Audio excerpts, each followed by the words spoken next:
Здравей! Ако обичаш турските сериали и искаш да се потопиш в най-драматичните истории, значи си на правилното място. Днес ще ти предложа топ 5 най-тъжни турски сериала, които ще разтърсят сърцето ти. Определено ще има много емоции. Да започваме. Фатма Гюл. Толкова силен сериал. Животът ти се преобръща с главата надолу след един ужасен инцидент, а след това цялото общество сякаш е срещу нея. Направо ми скъса сърцето, но пък показва толкова силна женска борба.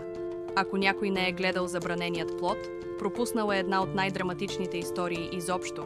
Бихтер и Бехлюл. Ах, толкова се обичат, но просто съдбата е срещу тях. А финалът? Направо си ревах цяла вечер. Нихан и Кемал. Това е любовна история, но с толкова много болка. Всички тези интриги, които ги разделят, направо ме побъркваха. А химията между тях... Вау! Не мога да се сетя за друг сериал, който така да ме е разтърсвал. Слушай, Езел не е просто сериал за отмъщение. Той е тотална емоционална вихрушка. Само като си помисля как главният герой беше предаден от най-близките си, боли ме честно. А самата история е толкова заплетена и драматична, че нямаш време да си поемеш дъх. Ако не си гледала Майка, подготви си кърпички. Историята на Зейнеп, която спасява малко момиченце от токсичната му среда, е направо сърцераздирателна. Сериалът показва какво всъщност означава да обичаш някого като свое дете.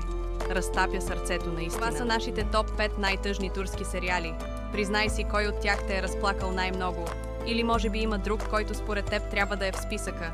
Кажи ни в коментарите и не забравяй да се абонираш, защото имаме още много такива теми за обсъждане.